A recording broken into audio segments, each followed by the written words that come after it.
Hi everyone, welcome to our webinar today. We'll just wait a minute or so for some more people to join, and yeah, we'll get straight into it then.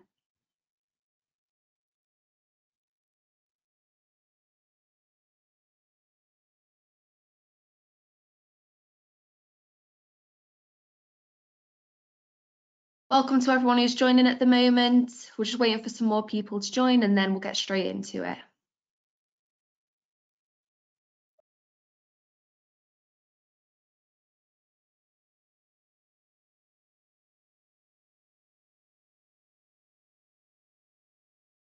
Okay, so I think quite a few people have joined now. So welcome everyone, afternoon.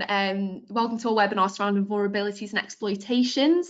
We're going to delve into the speed at which vulnerabilities can be found and exploited within your systems, as well as some of the common risks and impacts from these bugs themselves as well. So I'll hand you over to our research and DevSecOps lead at Claranet Cybersecurity, Rob Jepson. And yeah, let's just get straight into it. Over to you, Rob. Thanks very much. Just going to press play on the screen share. Slide, brilliant. That should be visible. Can you just confirm that you can see that? Yeah. I'm going to assume so. Brilliant. Right. So everybody, hi. This is a talk on beating bad actors to finding vulnerabilities in your system, with the key sort of idea being exploitation at speed. I'm Rob Jepson. Hi. I'm a developer. Well, I used to be, and then I got into offensive security several years ago, which was really fun. I much preferred breaking things to making things. But then gradually that sort of came around into more of a security research area. Being able to read and do all kinds of things with code gave me some really interesting insights there. And internally, the dev team, I've started securing things there in a kind of DevSecOps approach, which has made it quite interesting because previously, as a pen tester, you would generally hack, report, and forget. No longer do I have that luxury. Instead, I get to look at things in a kind of a broader approach. So a lot of offensive security mixed with fixing things. And it's given me quite an interesting insight into the threat landscape. So this talk is kind of in that vein. So it's about the increasing speed and criticality of bugs being exploited at scale by threat actors. We're seeing the speed of exploitation increasing quite rapidly. It's always been quite significant, but I think people have been seeing in the news quite recently that we're seeing a lot of very quick, just quick exploitation. And then when you couple that with the modern cloud architecture of rapid deployment at scale, servers, databases being pushed up and brought down, it's becoming evident that the external attack perimeter of a modern organization needs to be seen as quite a significant risk, a high priority for securing. I think in the past it's always been looked at as something that should be as minimal as possible, but now we don't even really have that luxury. We can't say for sure that we're not putting things online because a single security group misconfiguration can lead to really bad things happening. So how do we fix that is kind of what we'll be going over, as well as 3 case studies. So we'll go over the 3 case studies, share some techniques and processes that we employ to reduce these risks internally and that we recommend as part of the CST team as our service. We'll discuss the impact of being hit with one of these bugs, particular focus on how these issues could have been avoided rather than about instant response.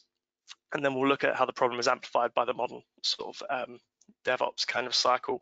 Even if you're not necessarily using the DevOps approach, the fact that it's a lot easier to bring things up and down, that increases these 2 areas. And then finally, we'll look at how to identify new vulnerabilities rapidly and at scale, and how the scope of the problem can be kind of reduced, and how we can fix things. So I'll be giving quite a lot of tips.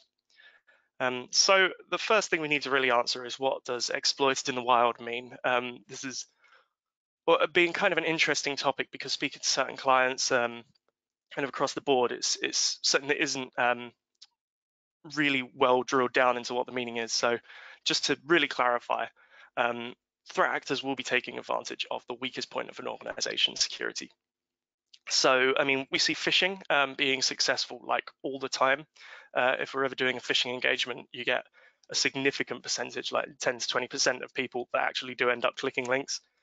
It's very, very difficult to, especially when it's targeted phishing. It's very, very difficult there to avoid. So there's also this new, well, it's not new, but it's definitely something that is increasing in speed and criticality, but mass exploitation.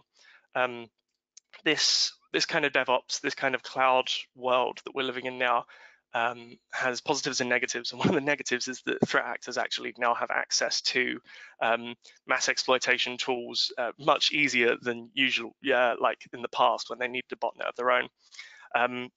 One of the aspects of mass exploitation is from the attacker's perspective, you are always going to be successful. If you find a vulnerability or you know about a vulnerability and then target it across the entire internet, there is basically 0% chance that you're not going to find something and get a shell somewhere.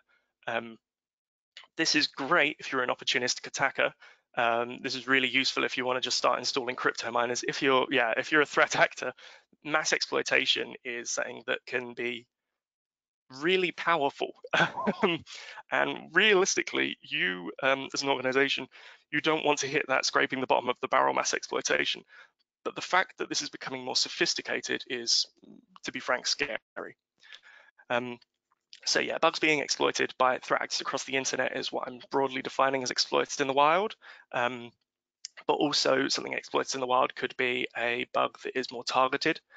So one thing that we do see is nation states writing an exploit for a vulnerability, potentially a 0-day, and then they will target that exploitation, but still across the entire internet. It would just target things appropriately. So the idea is that it would like check that the target is something that's kind of suitable. They don't want to just throw it at any, like this payload, they don't want to burn a 0-day on any random website. Instead, it's a bit more targeted, maybe just gov websites, things like that. These attacks generally, in fact, pretty much ubiquitously, are going to be significantly compromising the confidentiality, integrity, and availability of the asset. So they're not going to be going for weak SSL ciphers in use, or even realistically cross-site scripting. Don't get me wrong, cross-site scripting is high impact, but these guys are looking for remote code execution. They're looking for easy hits, easy wins. And then coupled with the idea of a botnet, which are generally the fastest to hit the vulnerabilities at scale, this is where we start seeing basically botnets doing this at scale and increasing the size and scope of the botnet itself, and then being able to push out even more traffic across the internet. For those that don't know, a botnet is basically a network of computers that have had malware installed. We'll get onto the botnets here actually. So some of the things they actually do: routing malicious traffic. So as I mentioned, if you're a bad guy and you want to use an IP address that is going to basically give you impunity to some extent, then somebody having malware on their personal machine or on a server and then routing your traffic through that gives you this level of obfuscation, which means that you probably won't get detected for what you're doing. It could be used to install further malware, so things like being able to mine cryptocurrency is one of them with further malware, but actually looking at what's inside the machine and trying to potentially steal information or take out credentials, something that you see, especially historically. Botnets are really common for DDoS attacks, which is a distributed denial of service attack, and these will effectively take all of these slaves in the botnet, these zombie machines, and then fire traffic at one point. And that one point, let's say it's you've hired a DDoS attack through a botnet. It could be a competing business or a website that you really don't want to have up. And then that'll bring it down because it's being hit with so much traffic. Some of the botnets that have been exploiting the more modern issues, these are just three that we've sort of come across through research, but Kinzing has been the most prolific for log4shell exploitation. Log4shell's one of our case studies. I'm going to be going into a lot more detail about that in a bit.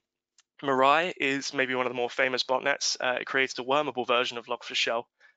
So it basically completely hands-free would go and when one machine found itself vulnerable, then it would try every other machine on the local network, and it would kind of self-replicate in that kind of sense. Interestingly, with Mirai, in order to kind of cover their tracks, the creators of it, they published the source code on hack forums. So it's technically an open source botnet. But the reason they did that was so that nobody could look at the specific indicators of compromise for Mirai and say, yes, this is coming from this one person. Instead, and this is an example, the Mushtick botnet equally quite significant with the Log4Shell exploitation, but was Mirai fork. So they took the code from Mirai, added some extra bells and whistles and features, and then pushed that out to the internet.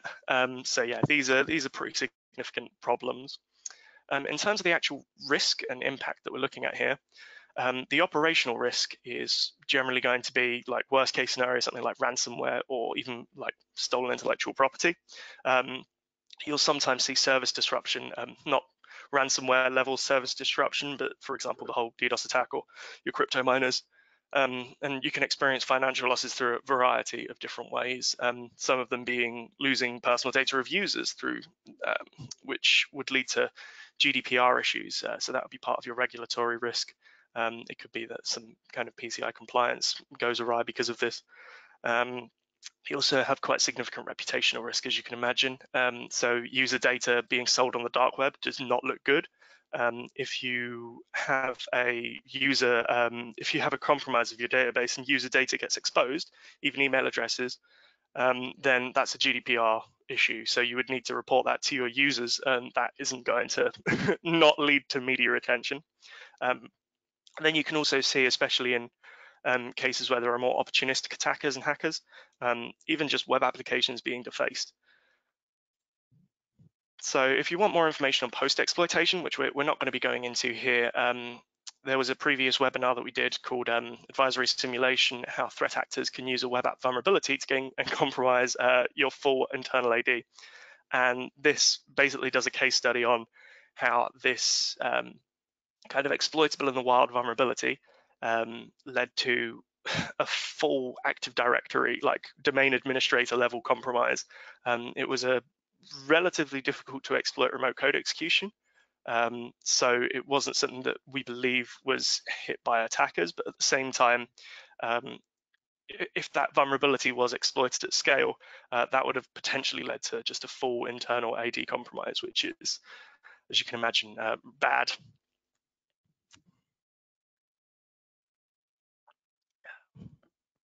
So in terms of the speed of exploitation, we've been doing some research in this area using honeypots and sort of OSINT, and this stuff shouldn't be too unfamiliar, but I think it helps to just drill down onto it because SSH and RDP brute forcing basically occurs immediately. It is literally within minutes of an IP address existing. My expectation would be that it's not so much an IP that exists because public IP space is pretty much full. Instead, it's just always happening regardless of whether or not your IP is live. So yeah, expect the entire IP4 space being brute forced at this point. We saw that it was kind of interesting, 77% of the passwords that were used for brute forcing attempts were between 1 and 7 characters long. This was, I guess, not particularly surprising. I thought that maybe ROCU would be used, which is a famous word list, but instead it was kind of more low-hanging fruit. And I guess this is the point of the internet-wide scans, is that you're really not looking to do anything sophisticated. You're trying to do low-hanging fruit, and the real fear comes from sophistication. We also saw that there are about 120 unique IP addresses trying to attempt SSH login within 24 hours, which was pretty concerning.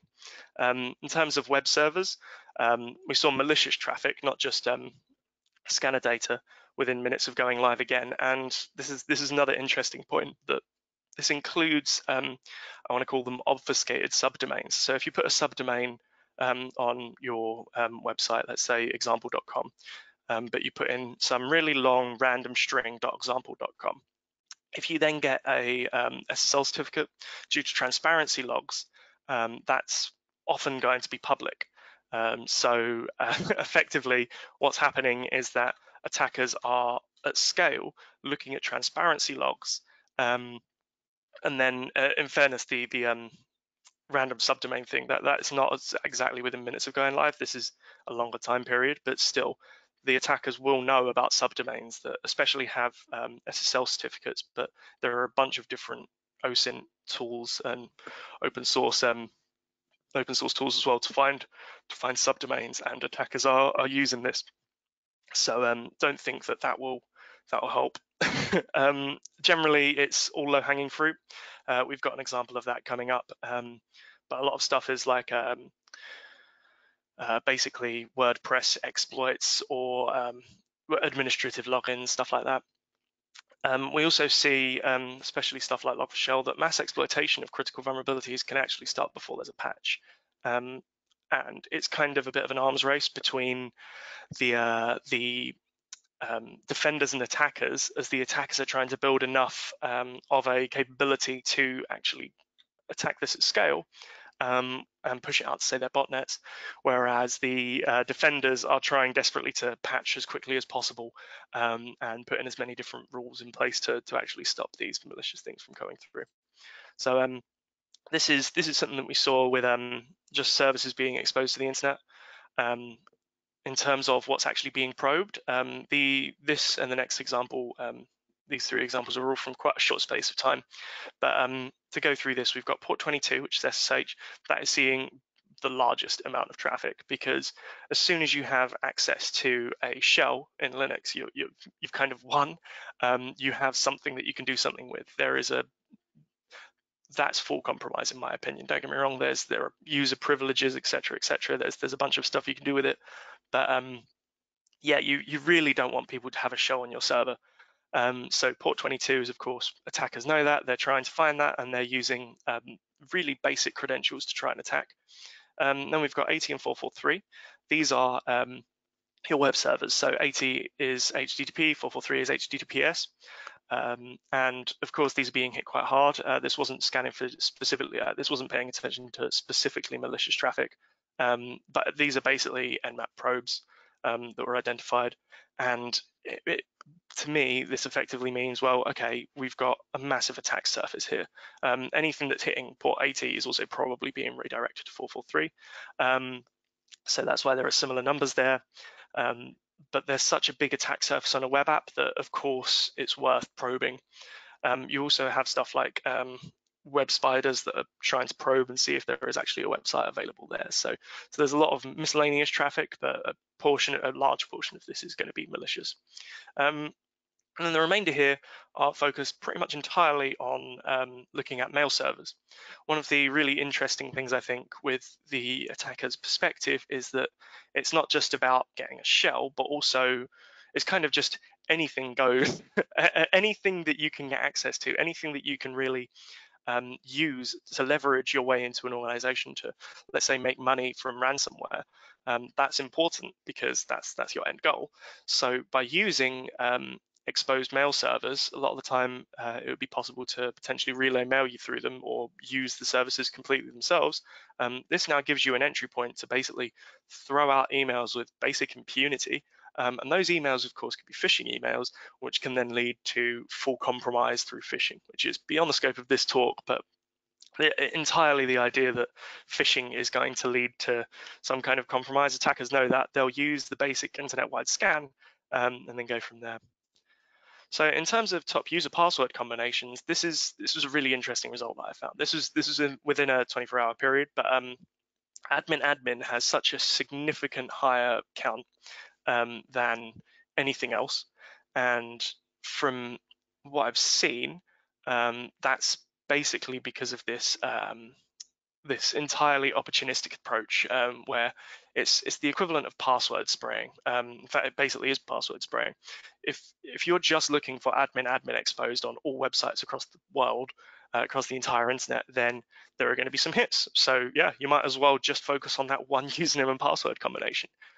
My concern, personally, is that attackers will start getting a bit wiser and start looking at scale for more weak credentials. I mean, a common one that we saw back in the day when Raspberry Pis were like SSH was immediately open using default credentials. I think it would be Pi and Raspberry were the creds, and that was being scanned en masse.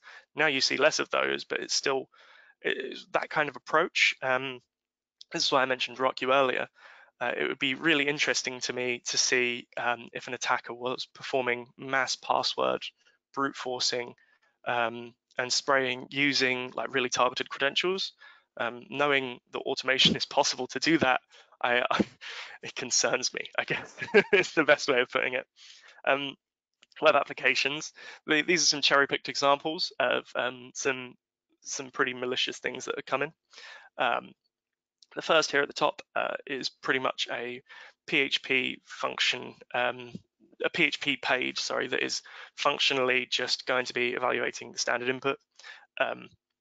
And well, in this situation, if you were to post, I believe, any kind of PHP code, it would then evaluate it, which would basically, it would simply run PHP code. So it's a backdoor effectively. This is not meant to be on your server. It's not meant to be public facing at all. Here we have /shell ? My assumption is that this is a backdoor. Same with alrect. Because it basically is just immediately running a shell command. So the expectation here is that it's performing some kind of basic Linux command. It's downloading a loader. But the kind of thinking there is that, well, actually, it might not just be a backdoor. It might be that a bad developer or somebody that's like learning how to create stuff online, like they're a new web developer or something, they've just created a new script called shell, and then any parameter that passes through. I mean, it's a tenuous example. I mean, I expect this is a backdoor, but it's interesting to see what attackers are trying to get. Here we have a GET request to the base page, but one of the headers is literally just the log4shell exploit. So that's quite an interesting one to me. I mean, we've been seeing this everywhere, and we'll go into more detail about that in a bit. But this, if there is a ping back to this IP address on this port, they'll have a listener on their side, then that's basically going to be remote code execution for them. And BOA form here, this is a login using admin and password. Admin and admin as the password. So as we saw, like this is the kind of weak password stuff. This is why web applications have such a wide area of attack surface. And anything that is exploitable will be exploited, especially if it's easily exploited. The more severe the vulnerability, it becomes much more likely that it will be exploited at scale. We've got 3 case studies now that kind of all feed into each other, I think. So the first, some of you may know about Apache HTTP server. There was a file read vulnerability. It was a really easy to exploit file read vulnerability.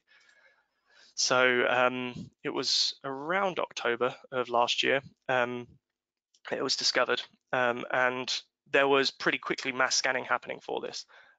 The vulnerability itself involved you basically using a path traversal and a certain path traversal string in a specific directory, and it was almost default configuration. It was a very common configuration that was needed. It was require all granted instead of access denied.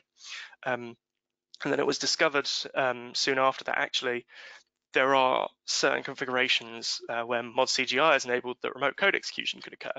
So this is kind of being easily exploitable, literally just a simple GET request, coupled with like potential for remote code execution. That is like a real breeding ground for this kind of thing that will be scanned at scale. So these are some of the details from the disclosure page. I'm not going to read through all of this, but it only affected Apache for it's 2.4.49 and not earlier versions. As we discovered later, a real theme with these kinds of vulnerabilities is that they are, because they are so critical, because they are so easy to exploit, it's often the case that a bypass to the patch will be found because the security community will suddenly have eyes on this, and then they'll look at with real scrutiny as to what might be possible. And like in pretty much every case study we have, that it involves some sort of patch bypass. So one thing that we found here is that the issue affecting Apache 2.4.49 that wasn't commonly known at the start of the process. It wasn't something that was easy to identify. Excuse me. So one thing that happened is that people would update to 2.4.50, but then a patch bypass occurred. So 2.4.50 was the other vulnerable version, which meant that people would update from an earlier version of Apache that was not vulnerable to one that was, to 2.4.50. So this was kind of a bit of a difficult one. The real takeaway from this, in my opinion, is that you have to pay attention to a vulnerability, especially a critical vulnerability. You need to stay on top of it and make sure that you don't just patch and leave it, because I genuinely think that in most cases there are going to be patch bypasses with these kinds of things. This is an example of some of the impact. So for those of you that aren't familiar with this, this is the etc password file in Linux. In some kind of antiquated configurations, this might include actual password hashes. That can happen, so you can get some sensitive information there. Usually it's used as a proof of concept, just to show that you can read any file that the user can read. And this tells you all of the different users on the system, which is pretty useful if you're trying to say brute force SSH, because that's open. But of course, it isn't just this file, it's any file on the file system that the user can read. So that can include, if you're using, say, a PHP application, this can then lead to the attacker reading all of your source code, finding all the secret keys that you've probably got in the source code somewhere, like the WP config file for WordPress, and then they'll be able to use that to pivot into different kind of areas. And of course, this isn't the worst case scenario. Remote code execution is. There's an OSINT tool called LeakIX that we use to sort of get some of these numbers and build a sort of idea as to how many vulnerable services there are.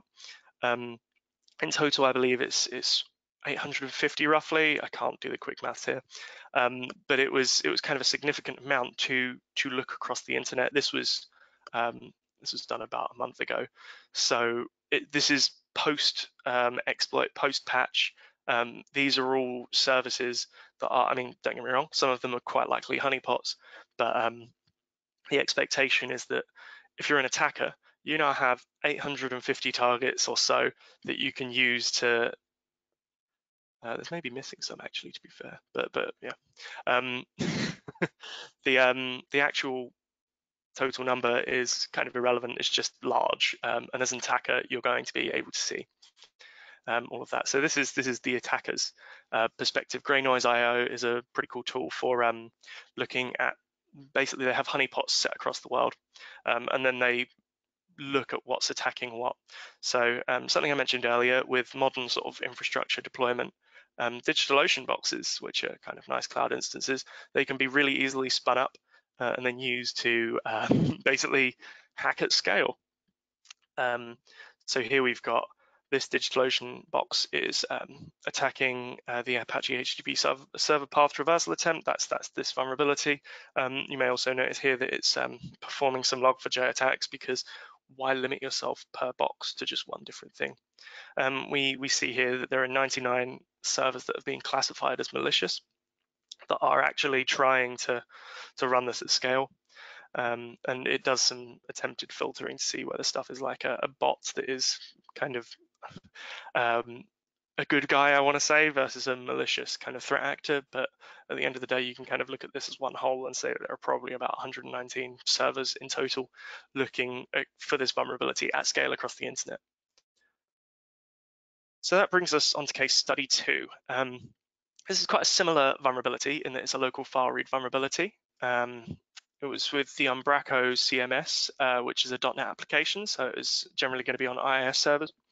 And this is kind of a strange case, because this was a vulnerability in a third-party kind of upstream dependency, the dependency being quite a small open source project called Client Dependency Framework. And they have had several vulnerabilities in the past that have been specifically around this piece of functionality, and there is no CVE. At the moment, my understanding is that the CVE is being requested at least, so it's in work, but as you might have noticed, this is from March 2020. That is quite a long period for a critical issue to go from vulnerable to knowing there's a CVE. The kind of overall point of this is to not just trust CVE details and look at what's coming in there, but instead to monitor the actual security channels. Some technical details on this is that it's a dependency handler.axt file. You might have seen this in some .NET applications, specifically on Umbraco, of course. What it will do is it will fetch JavaScript or CSS and minify it. Minifying is where you remove all of the spaces and unwanted stuff, all the new lines, and then you just make the file as small as possible. And doing that dynamically, it allows you to cache stuff. It's really nice for just sort of improving some of the speed of the application. But in this case, dependency handler, you might realize with actually fetching local files, it needs to include some kind of check to prevent anything that isn't just a simple JS or CSS file, and that you're not potentially traversing directories or something to that effect. So in this case, this is one of several vulnerabilities, but this is the March 2020 vulnerability. Effectively, if you put a hash symbol at the end of your URL, then the operating system will pass this first part here where it says vulnsite.com/web.config, and that's what the operating system will return. However, the parser within dependency handler will look at this, look at the whole URL, not consider that this hash symbol is a problem, and think that this is a .css file. So this will mean that the web.config file is completely disclosed. There is some fiddly stuff here where you have to base64 encode the payload, but it's kind of besides the point. So yeah, as you can probably figure out here, this is not good. The redacted stuff is kind of interesting. You've got API keys there, you've got different database configuration strings. I think there was a username and password in one case. It wasn't one that existed anywhere else, but it's a really interesting case that something like as simple as the web.config file can be used in this kind of sense. Now, we personally didn't figure out a way of taking this into remote code execution because the web config is kind of juicy enough. It demonstrates impact in my opinion, but quite a lot of the time with these file read vulnerabilities, remote code execution in certain configurations is very likely. One thing that we ended up doing with this vulnerability is we discovered it through some of our scanners fingerprinting just the versions, realized that there was an outdated version of Umbraco in play, and we looked into the security notes, and there was no really much public information on this vulnerability. There was the patch, there was some vague details on the security channel here, sorry. And what we found was that this was something that wasn't immediately exploitable. So we actually went and wrote our own exploit and figured out how it worked off the basis of the previous vulnerabilities that were there. We scaled it and ran it across all of our client infrastructure and found like 3 or 4 instances of the vulnerability that were not picked up by the fingerprinters before, and we didn't even realize that one of these servers was running Umbraco. So it was kind of an interesting one because I think that the client dependency framework is potentially on, it's a relatively common ASP.NET type vulnerability. And then to sort of push things further, I kind of had the bright idea to run this across bug bounty programs, because I was thinking that would be really nice to find this vulnerability at scale, seeing as we have a relatively custom exploit. And when we did that, we found that there were quite a few instances, but every single one of them was pretty much a duplicate. It seems like, and this isn't exactly the case, this is more opinion at this point than it is fact, but this is kind of my belief in this sense, is that bug bounties offer quite a nice incentive to write exploits, and I think that's fantastic. They don't necessarily need to be shared publicly. Like, people can do what they want with them, especially if it means that they might make more money in the future. But considering that bug bounty programs don't actually pay as much as being a real threat actor, it's kind of it's being white hat rather than being black hat. It's a very small line between taking that exploit and then running it across everything, across the entire internet, and then installing crypto miners. And I'm not suggesting that's what bug hunters do, but the incentive structure for crypto mining or ransomware is far greater financially. If you wanted to make money, bug hunting is great, but like, realistically, you're going to find duplicates. It's going to be a frustrating process, and a threat actor is just immediately going to be able to do this and really bring money home. So my point here isn't so much that bug hunters should become black hat, obviously. I think that payment should probably be increased, but that's neither here nor there. The real point here is that the incentives are so great that even this kind of vulnerability, which doesn't have a public exploit, this is definitely being exploited by bad actors. The things that maybe like are very technically challenging to exploit, if you were part of a sort of hacker syndicate, or if you're a nation state that wanted to make some money, you would really definitely want to make an exploit for something that isn't public. So people would think, oh, okay, well, there's no exploit, the risk isn't that great. Perhaps we don't need to patch. This doesn't necessarily get flagged as something that is critical, because when you can't easily exploit it, it goes into that kind of it goes into a different kind of queue a lot of the time as a slightly lesser risk because of certain scoring parameters. And then you end up going, there's a problem here. I've got we've got an attacker who actually has the exploit, and because it's not publicly known, we can't find any kind of detections for it. These are the versions of Umbraco that are affected. The client dependency framework is the kind of third-party system, the dependency, if you will, that is vulnerable. So it's not just Umbraco that uses this. And that brings us to Log4Shell. This is a bit of a post-mortem. And this relevant XKCD is very, very fitting for the previous example and this one. This is something that's been making the rounds with Log4Shell. I actually did a webinar last year and used this exact XKCD on the basis that it was about supply chain attacks. And Log4Shell is not necessarily a supply chain attack, but it's a supply chain weakness, similar with the Umbraco vulnerability. And for those of you that aren't aware as well, this is the official logo, kind of prodding fun at vulnerabilities that have previously been given branded logos and names. Hopefully, you're not finding out about this bug now, because it kind of set the internet on fire towards the end of last year. It's a trivial to exploit remote code execution affecting like 80% of Java applications, and that's just looking at Java applications from what they're actually importing immediately. The idea that Java applications may have an import that imports something else, like Log4j, it effectively means that most Java applications are going to be vulnerable here. One thing I will say is that it's probably something that is, it's probably something that affects the vast majority of web applications, but it will affect a lot of client-side stuff as well. So there's no just easy answer in the sense of fixing this online on Java web applications, because you might start seeing this payload that hopefully people are familiar with. I certainly am at this point. Seeing this payload even in your browser, if you open up a specific thing that maybe passes through the browser and then goes into an application that uses Java, this could potentially lead to remote execution on your personal machine, which is why I think this is kind of one of those where it's like we're still very much reeling.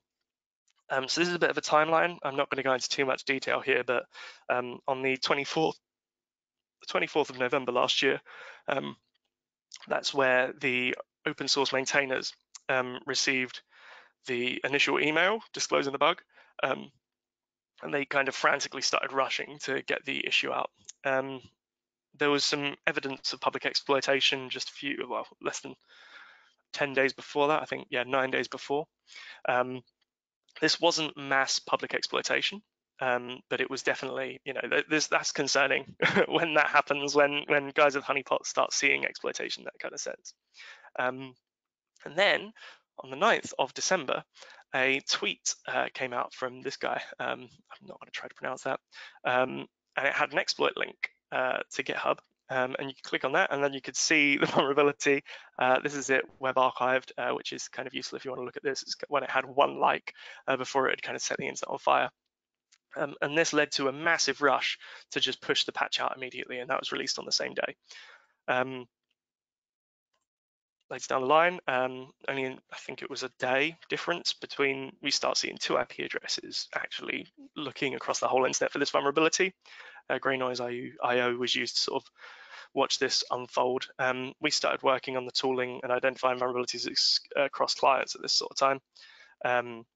The India team got to it first, and then we started looking into it. We kind of gradually realized that this was such a significant bug that we couldn't just leave it as we're going to detect it and that'll be that. It was kind of a joint effort with security teams. So we had to email everybody and basically say, we found that this bug exists, pay attention to it.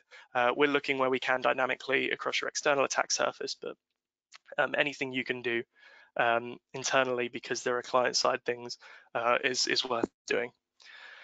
And then, within the space of a day, we now have 100 unique hosts scanning. A few hours later, 150 unique hosts scanning. So I'm sure we're all familiar with exponential growth at this point.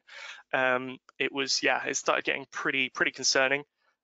We built an open source internal scanning tool called Log4Shell Everywhere, which is a Burp plugin. That was quite useful for helping other security teams and ourselves identify the vulnerability. And then, of course, because the patch was rushed out, a bypass was found and thematically was shared on Twitter. This was the bypass. Note the hash symbol, which breaks apart the URL, and exactly like the Umbraco vulnerability, the client dependency handler vulnerability, it's a simple URL trick. And today we still see mass exploitation occurring, but I think that seeing the pattern of bugs occurring in this kind of way is really interesting. This is the output of Log4Shell Everywhere, the tool that we open sourced. You need a professional version of Burp Suite, but anybody that's doing web app testing should have that. And we found, it basically augments the traffic as you go with these payloads, the Log4Shell payloads. So any website that you visited you wouldn't do anything differently. You would literally just browse the website, but in the background, this would be sending out these benign payloads purely for detection.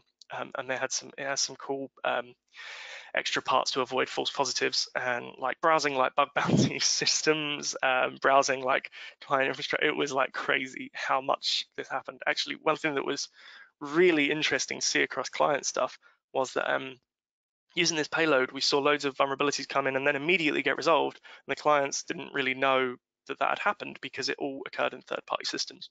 So because it was a 0-day that had been dropped, it was very concerning. So let's jump into now how we can remediate things, because as interested as I am with the breaking things, it's all about the fixing things now. So what can we do to stop this realistically? Not us, sorry, yourself.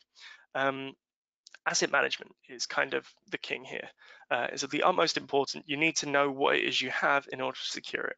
If you don't know your entire infrastructure, if you don't know what's facing the internet and is connected to your internal network, then you have a really big problem. Because things can become like a legacy server if you don't know about it. How do you patch it, for example? And COVID, working from home, my experience is that this has really increased the size of an attack surface. So I've seen about 5 to 10% of the external attack perimeter being kind of unknown to a client in a lot of cases, which is kind of an insane one. But it's just, there are so many different ways it can happen that you can like lose a record. Like DNS records, you can have like a dangling DNS record. So if you originally own a domain, but then as time goes on, you lose it as part of your asset register. What if the IP address that it's pointing to goes offline and is decommissioned and is now pointing elsewhere?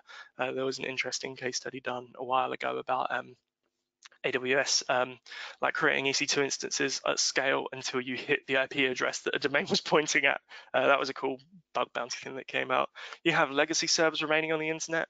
I think if you go on Shodan, which is an OSINT tool online, it's like hackers Google, I think is the sort of tagline. You can see that there are loads of servers that are old, and the older, the fewer, but like in some cases you're going to find Windows XP, and it's crazy to see. It really is. Don't get me wrong, it might be honeypots in some cases, but like having Windows XP on the internet is kind of just wild, like public facing IP address, so I'm not even natted. You've got things like company acquisitions leading to new assets which can get missed, people leaving. So if somebody leaves and they knew about an asset but there wasn't enough documentation, that could be difficult. There's improper storage of private assets as well, where you might not realize, but your S3 bucket, more commonly nowadays, it's like a Firebase database, is exposed. Actually knowing that that's part of your attack surface is important. And then you've also got credential breaches, something I mentioned earlier with the password spraying attacks. With just using admin, they're not particularly sophisticated. If somebody decides to just tenuously target an organization, kind of one of the entry points, especially considering that a lot of remote work means VPN access and so on, and Office 365, that this kind of like cloud-based approach as well, this very distributed workforce, it means that if a user has a password that has previously been compromised, then that password, if they reuse it and you don't have two-factor authentication, then suddenly that's an attacker has like an entry point to your system. They can read everything, they can act as that particular member of that organization. Hopefully they're not an administrator, but they can really go from there. There is no silver bullet for security, unfortunately. I think we all kind of know that at this point, but it's still really important to say that that isn't what this is about. It's about trying to put in measures that effectively stop us from being the fastest to be exploited, and then buy us some time to work from there. But there are actually quite a lot of things that can help. So the quick wins that will like an attacker will have, they're the ones that you want to avoid. Administrative logins being exposed, just avoid that. So if you've got SSH and you need to expose that to the internet for some reason, make sure to use SSH keys. Don't allow for root login. Ideally, you would have IP address whitelisting, even better behind a VPN.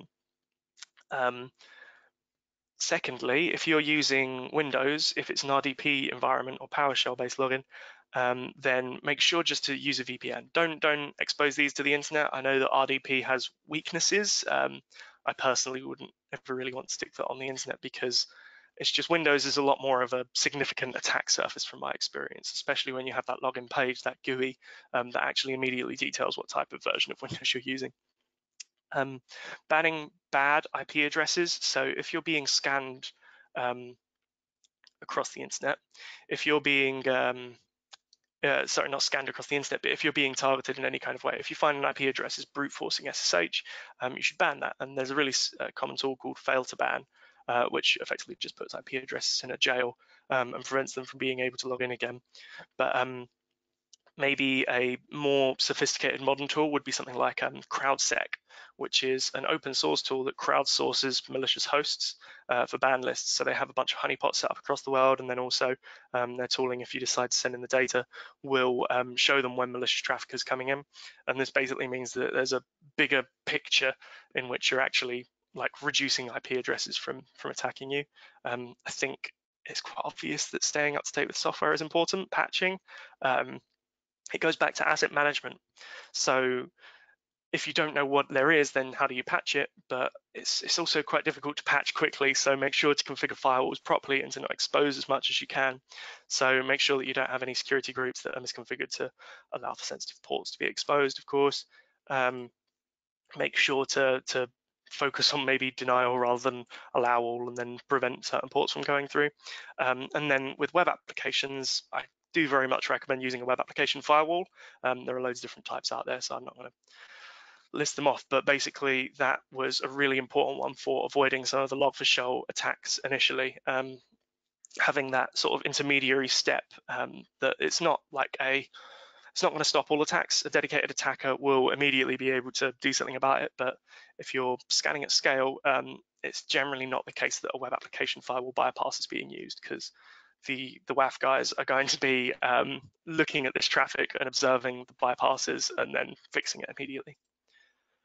So continuous scanning and testing, take more of a DevSecOps approach is kind of my perspective, even if it isn't something that is internal part of the process already. CI, continuous integration, if you're writing code at all, make sure to just have every single commit, every repo is checked using something like semgrep or CodeQL.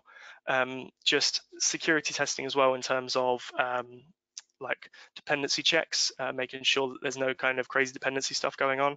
I know that isn't possible with Node.js, like you're going to have loads of dependencies, but like if you use, I think, npm audit, you can actually look at all the dependencies and sort of see what goes on there. The previous supply chain webinar goes into more details there.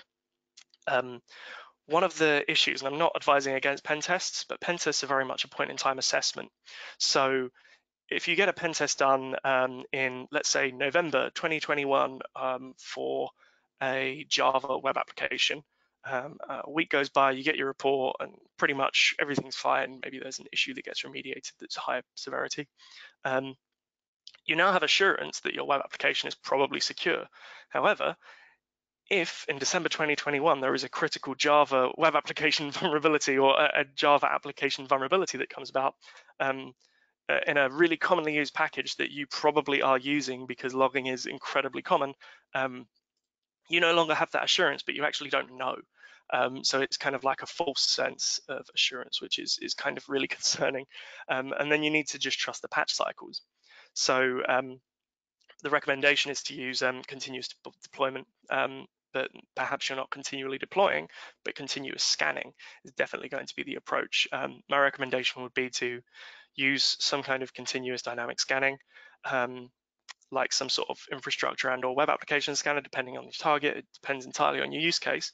And then with those results, you get a security expert internally to review the scans and triage where it's appropriate, because one of the issues with these scanners is that they have a load of false positives, and they also miss quite a lot of stuff. So it involves triaging really quite well there, in terms that you've got to be effective with knowing where there is risk, what the context is, and a variety of other things as well. It's ultimately, it comes down to the idea that you can't just blindly trust automation.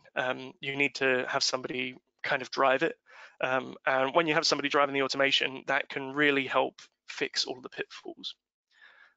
Vulnerability channels, and something that we mentioned with the Umbraco vulnerability, but this is, I recommend OpenCVE. This is really useful for looking at specific CVEs that are emerging, or previous CVEs and things that in software that you may have. It basically, yeah, it's a useful tool for looking at vulnerabilities as they come in. But if there is no CVE, as we saw with Umbraco, it's also really important to monitor the security channels themselves, and the releases for the software. What I would suggest is that this comes from the asset management map. If you don't know the assets and you don't know the underlying technology, this is not possible. So the asset management attack surface, that's point number one. In terms of us and our services, we do offer an attack surface assessment for free. It's a small kind of engagement that's mostly automated, just 5 IPs and domains. You can check the CST website for more details, and this will give you like an entry point to this kind of continuous security approach. Instead of being blind, this helps you immediately see. And then what we do internally, because we offer this as a service, none of this is particularly magical. This is all just as I've explained already, but we just offer it as a package service. I quite like it because it means that we get to break and fix things at the same time. It basically is a service that implements this, and once the attack surface has been assessed and scoped, we can start with the identification of vulnerabilities through scanning. Our team will review findings and then manually test the areas that the scanners are prone to fail. We've got a scanning system that uses a few different scanners, more than a few at this point, but still. We also use a bunch of scripts developed in-house. So we then push that across the entire estate. Any new vulnerabilities that emerge are researched, and detection scripts are bootstrapped and pushed to the scanner. And then when there's an issue, when there's any kind of change, for example, a new service coming online, a new IP address coming online, or a new vulnerability identified, the CST team receive an immediate alert from the scanner, which allows them to just jump into vulnerability verification straight away. And then once that's verified as potentially high impact or critical impact, depending on what happened, then the CST team will immediately alert the client. So it's pretty much exactly as described before, except instead of having an in-house security expert, it's just us. But because we're doing this at scale, it kind of offers some kind of unique benefits, which is quite nice. As well as getting high impact notifications whenever they come through. At the end of the month, there's a slightly more conventional pen test report that's delivered, which is less like a pen test because it's more contextually aware, but it will still give you an idea of different security risks across the estate, so like medium and low vulnerabilities. So that's it from me. Hopefully that was really informative in some capacity. Does anybody have any questions? Is there anything? Yeah, that's great. Anybody would like to ask? I think we've got some time. Yeah, thank you so much for that, Rob. That was an amazing presentation. I found it really interesting myself, and I hope that all of you did too.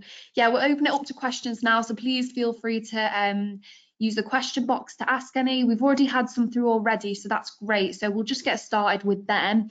One of the questions we've had in, Rob, is what is the best approach for dealing with new vulnerabilities that haven't got patches but are being exploited? So I guess like Log4Shell is the example, right? In that case, the vulnerabilities that sort of came through, I mean, there wasn't a particularly long period of time between the exploit being out publicly and there being a patch, but say that the patch cycle doesn't allow for you to immediately throw something there. In that case, something that we did see actually when there was the patch bypass was that web application firewalls, specifically in this instance, were really valuable. So being able to write really specific deny rules, I think that between that and also banning bad IP addresses, you're going to find yourself removing the majority of the traffic, and then also just being really cautious, staying aware. If you know that it's like a vulnerability with Umbraco that has come out, then just really monitor your Umbraco channels. If there's anything too sensitive, I would even recommend taking it offline just for a brief period as like a patch can be developed. It's quite contextually aware, but contextually dependent, sorry. But yeah, I think if it's a web application, I would recommend web application firewall rules. If it's more of an infrastructure side of things, then maybe look at your security groups and firewall. Great, thank you. Another question we've had in Rob too is, what scanner do you recommend for web app scanning?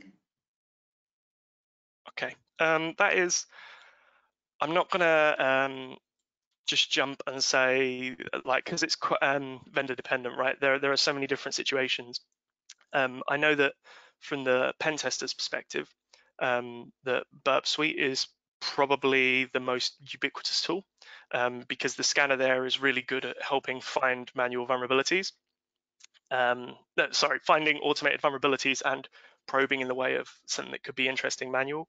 There's also a really good extension list there. If you're looking for more of like a DevSecOps approach to web app scanning, OWASP Zap is pretty good for automation. There's, of course, in all of these situations, you need to configure the scanner as much as possible. But realistically, it's yeah, these two are kind of the main ones for the web app dynamic scanning. There are other approaches as well if you've got access to the code base I mentioned earlier, but SemGrep and CodeQL are really good for sort of code review. But yeah, I would argue that it depends entirely on the circumstance. Another really good one is Nuclei. That's a cool one that's being used by us quite a lot actually to find things quickly. It's very fast. It's written in Go. It's another open source one. There are obviously lots of paid options, but yeah, we internally use just a variety of them. We try to be vendor agnostic. Great, thank you for that, Rob, again. We have had another question in, is can you provide this continuous security scan service for internal infrastructure, so not internet exposed? Yeah, I believe that there is that we have a specific hub that we use with one of the scanners. That's something that I would recommend sort of getting in touch with the service for, but it's a possibility. I'm not sure where it changes exactly in terms of potentially like pricing, and in terms of this talk as well, it's there's nuances, but yeah, it's definitely something that we have done in the past and that we can do again, but it's a bit more of a bespoke service rather than just the direct external CST service. Great, thank you. We've got another question actually as well. So how can we find those 5 to 10% of unknown assets? Is there a tool that can help with that? So yeah, in terms of asset discovery, I mean, first port of call I would definitely say is we just use us for the attack surface assessment. That won't give you the full picture because of the because it's only 5 to 10 different assets, but we can sort of take that and then push it into more of the CST service and actually look at it from a bigger sort of do an OSINT engagement there.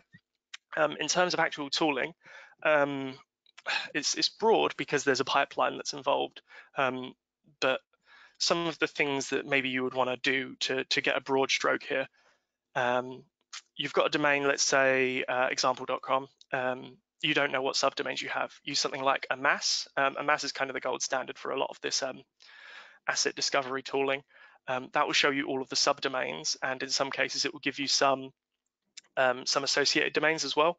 There are loads of techniques associated here, so I do recommend yeah, going to like somebody that can do an assessment. But yeah, and mass and I think security trails as well are really good for. They have an API that's useful for that.